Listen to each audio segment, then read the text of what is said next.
Top quality और consistent performance के लिए सिर्फ सिल्वर पंप नाम याद रखना। અને હવે વાત કરીએ વૈશાખમાં બેરી વરસાદની।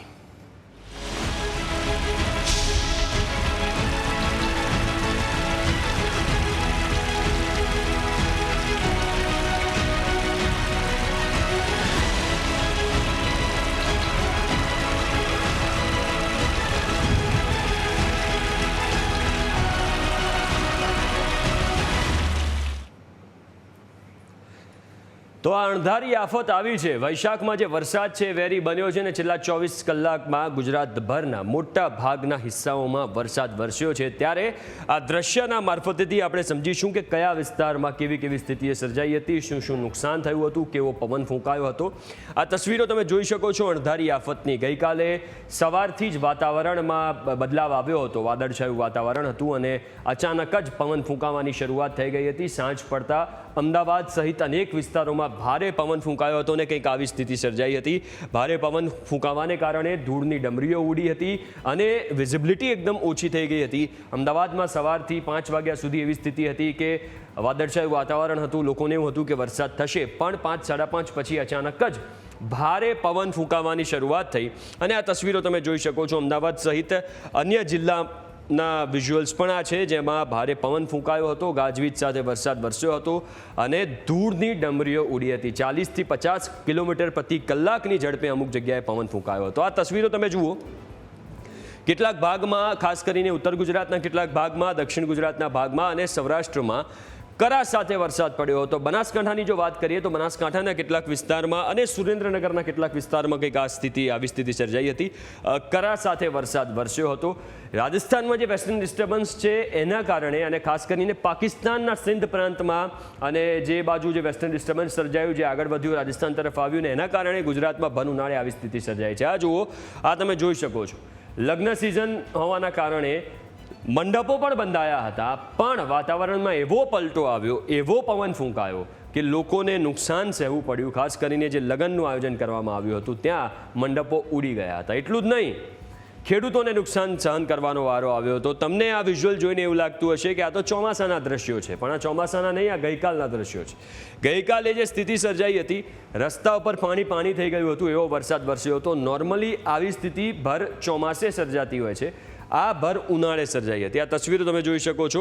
રસ્તા પર નદીઓ વહેતી હોય એવી સ્થિતિ। એટલું જ નહીં, યાર્ડમાં પહેલેથી જ ઘણા બધા યાર્ડમાં, માર્કેટિંગ યાર્ડમાં સૂચના આપી દેવામાં આવી હતી કે જે તમારું જે જણસી તમે લઈને આવો છો, જે તમારું જે ખેતરમાં જે પણ વસ્તુ ઉગી છે, ચાહે મરચાં હોય કે કંઈ પણ વસ્તુ હોય, જીરું હોય, કંઈ પણ લઈને આવો છો, બાજરી, જુવાર, તો એને અત્યારે ના લઈને આવતા, અને જો લઈને આવી ગયા છો તો શેડની નીચે રાખજો, બહાર ના મૂકતા, કારણ કે બહાર મૂકશો તો આવી સ્થિતિ થશે જે આ કેરી અને જે અન્ય પાકની થઈ છે, પપૈયા, આ તમામ પાકની જે થઈ છે એવી સ્થિતિ થઈ જશે। કારણ કે ભારે પવન ફૂંકાયો એના કારણે જે પાક હતો એ ખેડૂતોનો બરબાદ થયો છે। કેરીનો પાક સૌથી વધારે આમાં અસર થઈ છે। ખેડૂતોને રીતસરના રડવાના દિવસો આવી ગયા હોય એવી સ્થિતિ। આ તસવીરો તમે જુઓ, આવી કંઈક હાલત છે ખેડૂતોની। બીજી બાજુ આ જે ભારે પવન ફૂંકાયો હતો એની સ્થિતિ છે। અણધારી આફતના કારણે ભારે પવન ફૂંકાયો અને જેના કારણે અનેક વિસ્તારમાં વિઝિબિલિટી પણ ઘટી ગઈ હતી। રાજકોટથી આપણે સમાચાર લઈએ। રાજકોટમાં પણ કંઈક આવી જ સ્થિતિ સર્જાઈ હતી। રાજકોટ શહેર અને જિલ્લામાં ધોધમાર વરસાદ વરસ્યો। ધોરાજી, વીરપુર, ઉપલેટા, ગોંડલ પંથકમાં વરસાદ વરસ્યો હતો। કમોસમી વરસાદથી ખેડૂતોના પાકને મોટું નુકસાન થયું। માવઠાને લીધે કેરીના પાકને પણ મોટું નુકસાન થયું। કરા સાથે વરસાદ થતાં ગરમીથી પણ રાહત મળી છે। રાજકોટ શહેરમાં ધોધમાર વરસાદ વરસવાની શરૂઆત થઈ ચૂકી છે। ગઈકાલે 1 ઇંચ જેટલો વરસાદ રાજકોટ શહેરમાં પડ્યો હતો, ત્યારે સતત બીજા દિવસે કમોસમી વરસાદ પડી રહ્યો છે। કમોસમી વરસાદને કારણે રાજકોટમાં બાગાયતી પાકને પણ નુકસાન થયું છે। કેરીના પાકને પણ કમોસમી વરસાદને કારણે ભારે નુકસાન થયું છે।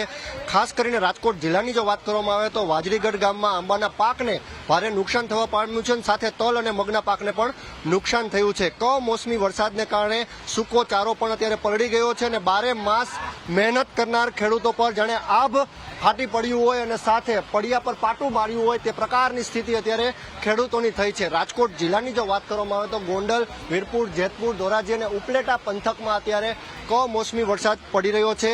જે સ્ક્રીન ઉપર અત્યારે ધોધમાર વરસાદના દ્રશ્યો ચાલી રહ્યા છે તે દ્રશ્ય અત્યારે રાજકોટના રેસકોર્સ વિસ્તારના આ દ્રશ્ય છે. રાજકોટ સહિત સમગ્ર સૌરાષ્ટ્રભરમાં અનેક શહેરોમાં અત્યારે વરસાદ વરસી રહ્યો છે, એટલે કે કમોસમી વરસાદને કારણે એક જગતનો તાત ચિંતામાં મુકાયો છે અને સાથે લોકોને ગરમીમાં રાહત તો મળી રહી છે, પરંતુ ક્યાંક ને ક્યાંક ખેડૂતોના પાકને નુકસાનની ભીતિ જે છે તે મોટો આંકડો બહાર આવવાની શક્યતા અત્યારે લાગી રહી છે. કાળા ડિબાંગ વાદળો આજે સવારથી હતા ત્યારે બપોરે અત્યારે જાણે બારે મેઘ ખાંગા થયા હોય તે પ્રકારની સ્થિતિ રાજકોટમાં જોવા મળી રહી છે.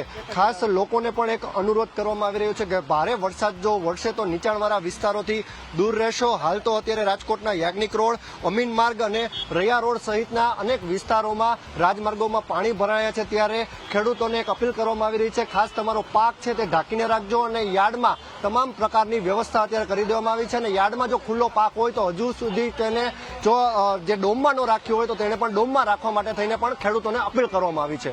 કેમેરા પર્સન અભય ત્રિવેદી સાથે ઋષિ દવે, ન્યૂઝ કેપિટલ, રાજકોટ. અમરેલીના સાવરકુંડલામાં ધોધમાર વરસાદ. સાવરકુંડલામાં ધોધમાર વરસાદથી ચોમાસા જેવા દ્રશ્યો સર્જાયા છે. ભારે વરસાદથી નાડ ગામની સ્થાનિક નદીમાં પૂર આવ્યું છે. નાડ, રબારિકા સહિતના ગામોમાં ધોધમાર વરસાદ વરસ્યો. ધોધમાર વરસાદથી ખેડૂતોની ચિંતામાં વધારો થયો છે. વધુ વિગતો સાથે સંવાદદાતા દશરથ ફોનલાઈન ઉપર જોડાયા છે. દશરથ, અમરેલીમાં હાલ કેવી સ્થિતિ છે? શું વરસાદ રોકાયો? શું વિગતો છે? એમ જણાવી દઉં તો અમરેલી જિલ્લામાં વાવાઝોડાની આગાહી, હવામાન વિભાગની આગાહી અનુસાર પવન સાથે ધોધમાર વરસાદ પડી રહ્યો છે. વરસાદને પગલે ખેતીના પાકને વ્યાપક નુકસાન જવાની ભીતિ છે, તેમજ કેરીના પાકને પણ વ્યાપક નુકસાન જાય તેવી સ્થિતિ હાલ અમરેલી જિલ્લામાં જોવા મળી રહી છે. જ્યારે અમરેલી જિલ્લાની વાત કરીએ તો અમરેલી જિલ્લાના બાબરા, લાઠી, સાવરકુંડલા, અમરેલી સહિત વિસ્તારમાં પવન સાથે મિની વાવાઝોડું ફૂંકાયું છે, જેને પગલે હાલ વરસાદ છે તે અત્યારે પવન અને કરા સાથે પડી રહ્યો છે. વરસાદને પગલે ખેડૂતોને વ્યાપક નુકસાન જવાની ભીતિ હાલ સેવાઈ રહ્યા છે ખેડૂતો.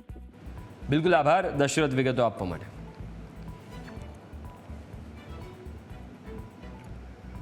અમરેલીના લાઠીમાં કમોસમી વરસાદ વરસ્યો. લાઠીમાં કરા સાથે ધોધમાર વરસાદ વરસ્યો છે. ધોધમાર વરસાદથી બજારોમાં પાણી વહેતા થયા છે. ભારે વરસાદથી ભર ઉનાળે ચોમાસા જેવા દ્રશ્યો પણ જોવા મળ્યા હતા.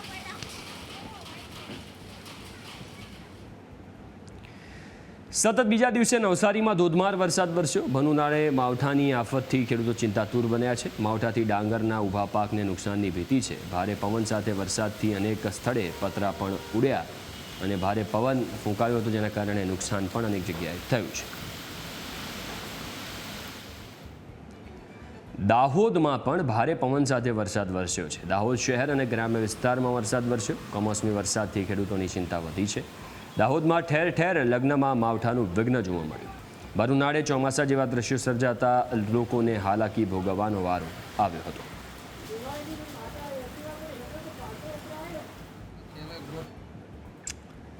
આ તરફ વડોદરામાં આફત બન્યો વરસાદ. મિની વાવાઝોડાએ મચાવેલા કહેરના સીસીટીવી ફૂટેજ તમે જોઈ શકો છો.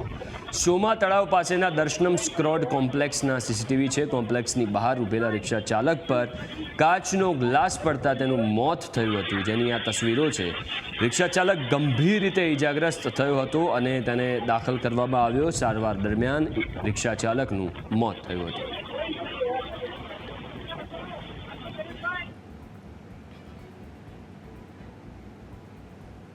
તો આ અમરેલીના દ્રશ્યો જુઓ. અમરેલી પંથકમાં વરસાદી માહોલ જામ્યો છે. વીજળીના કડાકા ભડાકા સાથે કમોસમી વરસાદ વરસી રહ્યો છે. વીજપડીમાં ગાજવીજ અને કરા સાથે ધોધમાર વરસાદ વરસ્યો. સાવરકુંડલાના ગ્રામ્ય વિસ્તારમાં વરસાદી ઝાપટા પડ્યા છે. વીજપડી, ગાધડકડા, મોટા ઝીંઝુડા, જાબાડ, અભરામપરામાં વરસાદ વરસ્યો. લીલિયામાં પણ ભારે પવન સાથે વરસાદ વરસ્યો છે. ડુંગળી, બાજરી, તલ સહિતના પાકને નુકસાનની ભીતિ છે. કમોસમી વરસાદને લઈને ખેડૂતો પણ ચિંતાતુર બન્યા છે. તો અમરેલીના રાજુલા પંથકના ગ્રામ્ય વિસ્તારમાં વરસાદ વરસ્યો. માંડલ, બાલાપર, મનસુદડા સહિતના ગામડાઓમાં વરસાદ વરસ્યો છે. લીલિયામાં વરસાદ પડતા નાવલી નદીમાં પાણી આવ્યું. સમગ્ર જિલ્લામાં ચોમાસા જેવો માહોલ સર્જાયો છે. ખેડૂતો સ્વાભાવિક રીતે ચિંતામાં છે. તો ભરૂચમાં પણ મિની વાવાઝોડું સર્જાયું અને માવઠાને લઈને તંત્ર એલર્ટ છે. કલેક્ટર ગૌરાંગ મકવાણાએ ડિઝાસ્ટર મેનેજમેન્ટ સેન્ટરની મુલાકાત લીધી હતી. હજુ પણ 140 ગામોમાં વીજ પુરવઠો ઠપ છે. વૃક્ષ ધરાશાયી થવાના કારણે બંધ થયેલ રસ્તાઓ પુનઃ શરૂ કરાયા. હજુ 3 દિવસ ભારે વરસાદની આગાહી હોવાથી લોકોને કામ વગર ઘરની બહાર ન નીકળવા કલેક્ટરની અપીલ છે. અમુક જગ્યાએ વીજ પુરવઠો ખોરવાઈ ગયેલો છે અને અમુક સ્થળોએ વૃક્ષો પડવાથી રસ્તાઓ બ્લોક થયેલાના પણ સમાચાર મળે. સતત જિલ્લાની ટીમો કાર્યરત રહી અને રાત્રે જ તમામ રસ્તાઓને ખુલ્લા કરેલા છે. વીજ પુરવઠો પણ મોટાભાગના વિસ્તારોમાં, ખાસ કરીને જે શહેરી વિસ્તારો છે એમાં રિસ્ટોર થઈ ગયો છે. ગ્રામ્ય વિસ્તારોમાં 140 જેટલા ગામોમાં હજુ પણ વીજ પુરવઠો શરૂ કરવાનો બાકી છે, જે ટૂંક સમયમાં શરૂ કરવામાં આવશે. આગામી દિવસો 2-3 દિવસ સુધી આવી પરિસ્થિતિ રહેવાની સંભાવના છે. તો લોકોને મારી વિનંતી છે કે બિનજરૂરી બહાર ન નીકળે અને જરૂર સિવાય મુસાફરી કરવાનું ટાળે. સુરતમાં મિની વાવાઝોડાની અસર જોવા મળી. સુરતમાં મેળાના ચકડોળ ઉતારી લેવાયા. સાવચેતીના ભાગરૂપે મોટી ચકડોળના તમામ કેબિન ઉતારી લેવામાં આવ્યા છે. આગામી 3 દિવસ ભારે પવન સાથે વરસાદની આગાહી છે. સુરતના અઠવા લાઇન્સ ખાતે સમર વેકેશનને લઈને મેળો યોજાયો છે. હવામાન વિભાગ દ્વારા રાજ્યમાં અલગ અલગ વિસ્તારોમાં કમોસમી વરસાદની આગાહી કરવામાં આવી છે અને છેલ્લા 2 દિવસથી રાજ્યમાં અલગ અલગ જગ્યાઓ પર વરસાદ પણ જોવા મળી રહ્યો છે. ત્યારે સુરતની વાત કરવામાં આવે તો ભારે પવન સાથે કેટલાક વિસ્તારોમાં વરસાદ જોવા મળ્યો હતો અને ભારે પવનના કારણે કેટલાક મકાનોની આ સોલાર પ્લેટો છે તે પણ તૂટી પડી હોવાની ઘટનાઓ સામે આવી છે. ત્યારે આ પ્રકારની કોઈ દુર્ઘટના ન થાય એટલા માટે સુરતમાં જે મેળાનું આયોજન કરવામાં આવ્યું છે ત્યાં આજે મોટી રાઇડો છે તેના જે મોટી રાઇડો છે બંધ કરવામાં આવી છે. મોટી રાઇડોની જે ટોકરીઓ છે તે ઉતારી લેવામાં આવી છે, જેથી કરીને ભારે પવનના કારણે કોઈ પણ પ્રકારનું જે નુકસાન છે તે ન થાય અને લોકોના જીવને જોખમ ન થાય. મહત્વની વાત છે કે વહીવટી તંત્ર દ્વારા કોઈ પણ પ્રકારની સૂચના આપવામાં આવી નથી, છતાં પણ આજે મેળાના આયોજકો છે તેમના દ્વારા તકેદારીના ભાગરૂપે અને લોકોની સુરક્ષાને ધ્યાનમાં લઈને આ પ્રકારનું આયોજન છે તે કરવામાં આવ્યું છે. આ સીધા દ્રશ્ય જોઈ શકો છો કે મોટી જે રાઇડો છે તેમાંથી આ ટોકરીઓ છે તે ઉતારી લેવામાં આવી છે અને આ ટોકરીઓને ઉતારીને અહીંયા રાઇડની બાજુમાં જ મૂકી દેવામાં આવી છે. એટલે આ જે પ્રકારે જે રીતે કમોસમી વરસાદ અહીં જે પડી રહ્યો છે સુરતમાં અને ભારે પવન સાથે આ વરસાદ નોંધાઈ રહ્યો છે તેને જ લઈને આજે મેળો જે વનિતા વિશ્રામમાં આયોજિત કરવામાં આવ્યો છે તેમાં લોકોની સુરક્ષાને ધ્યાનમાં લઈ આ પગલાઓ લેવામાં આવે છે અને તમામ જે ટોકરીઓ છે તે રાઇડમાંથી ઉતારી લેવામાં આવી છે. મહત્વની વાત છે કે 48 લોકોની કેપેસિટી આ એક ચકડોળમાં હોય છે અને ખૂબ મોટી સંખ્યામાં લોકો જ્યારે બેસતા હોય છે એક સાથે 48 લોકો, ત્યારે દુર્ઘટના ન સર્જાય ભારે પવનના કારણે તેને ધ્યાનમાં લઈને આ મોટી રાઇડ છે બંધ કરવામાં આવી છે અને તમામ ટોકરી છે તે ઉતારી લેવામાં આવી છે. કેમેરા પર્સન કેસી વકાચા સાથે મિત્રુપા, આપણા ન્યૂઝ કેપિટલ સુરત.